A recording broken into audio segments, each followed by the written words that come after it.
Өвөрхангай аймаг агаарын бохирдол ихтэй. Ялангуяа аймгийн төв Арвах эх хот агаарын бохирдол ихтэй байна. Салхигүй хүйтэн өдөр гамшигт нэрвэгдсэн юм шиг харагдах нь энэ үхэнд. Агаарын бохирдол үүсэх 3 томоохон шалтгаан байна. Нэгдүгээрт бидний өргөн хэрэгэлдэг Баянтайгийн нүүрс тортог ихтэй. Хоёрдугаарт дулааны станц байхгүй. Хувийн ууран зуух голлож байна.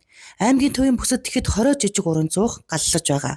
3-дугаарт гэр хорооллын 7000 гаруй өрх тортог ихтэй Баянтайгийн нүрсэн тогтмол төлдөгт байгаа юм. Аймаг орон нутгийн удирдлагууд үе үедээ агаарын бохирдолтой тэмцээр ирсэн ч дөрвтэй шийдэлд хүрч чадахгүй өдөх хүрчээ. Одоо хэрхэн агаарын бохирдлоо бууруулах талаар дараах хариултыг өгсөн юм. Тэгээ бид эрчим хүчний яамны холбогдох албан хаагчдаас удаа дараа тодруулсан. За одоо эрх бүхий албан тушаалтны мэдэгдэж байгаагаар 27 онд бол тэртээ дөрөв нь 20 дугаар хэсгийн ажилчин бол ингээд хийгдээ дуусчихна. За дулааны станц унаас баригдаад дуусчихна гэж байгаа. Тэгэхээр 27 оны 10 сарын 1 гэхэд бол бид нэр дулааны станцны утаа гаргаад эхэлж өглөө гэж тооцож байгаа. За энэ бол юу гэдэг нь дулааны станц ашиглалтанд орсноос 12 хотын агаарын бохирдлын нийт 30-40% байхгүй бол. Аймгийн төвд байгаа энэ хэдэн том ууран зугны очил байхгүй болчих юм. Нөгөө гэр хороололд утаа гаргаж байгаа 7000 гаруй өрх байгаа. 7000 өрх шүү дээ. Өвлийн байшинд амьдарч байгаа, гэрт амьдарч байгаа. Энэ өрх маань сайжруулсан төлшөө нэг талдаа үйлдвэрээ бид явуулж чадвал сайжруулсан төлшөө нэг талдаа төлнө. За нөгөө талдаа ер нь бид энэ цахилгаанаар гэр хорооллыг халаах. Энэ талаар энэ ажлын хөөцөлтөд явж байгаа. Тэгээ хамгийн том чухал төсөл энэ дундгуу 12 чиглэлийн тэр цахилгаан дамжуулах агаарын 220 кВт-ийн шугам төсөл бол маш тийм өндөр ажил хөдлөлтөд төсөл. Бид нар 2 их өсвөртэй болчихж байгаа нэг талдаа. За юу гэдэг нь юунаас булган хар өрнөөс ирж байгаа шугамд гэмтэл гарах юм бол дундгуураас бид их өсвөр аваад байгаа тогтоо байх нь шүү дээ.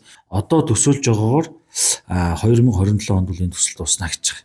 Тэгэхээр бид нар тогныхын асуудлыг ингээд гайгүй болгоо шийдчихлээ шүү дээ их өсвөрийн хүчин чадлын. Боломжийн технологиор гэр хорооллыг цахилгаанаар халах 7000 гаруй байлаа.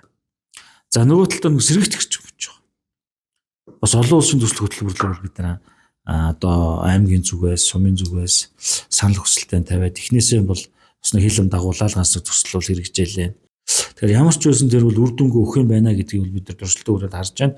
Хэрвээ энэ сэргээгч хүчээр ингээ хангаад явж байгаа юм бол бид нар бас тодорхой хэмжээгээр үе шаттайгаар эхний ээлжинд 1000 айлч байт юм уу? 100 айлч байт юм уу тийм ээ? Орон нутгийн төсөв их усрын боломжийг харж агаад сэргээгч хүчээр бас гэр хорооллыг халаалт асуудлыг шийдэх гэж байгаа. Ингээ явах юм бол 28 он гэхэд бол 12 хот бол агаарын бохирдлоосоо салнаа. Тэгэхээр яг ингээ утааны асуудлыг бид нар шийдэж чадах юм бол магадгүй ингээд наашаа хүн шилжин суурших юм боломж төгсөн нэмэгдэн, хүн нэмэгдэхээр хүнс нэмэгдэн, эдийн засаг тэлнэ, аймаг орон нутгийн хөгжилд бол тодорхой хэмжээгээр үр дүнгээ өгнө гэж харж байгаа. Тиймээс агаарын бохирдлыг бууруулах чиглэлээр дулааны нэгдсэн шугамд холбогдож уурын зуухны тоог багасгах, мөн ажил нь эхлээд 30% байгаа дулааны станцыг 2027 онд ашиглалтанд оруулах, айл өрхүүдийг сайжруулсан түвшээр хангах, тогны хүчтэйг сайжруулж, айл өрхүүдэд цахилгаан халаагуур ашиглуулж, хэвшиг гэх мэт агаарын бохирдлыг бууруулах чиглэлээр ажлууд төлөвлөн хийж байна.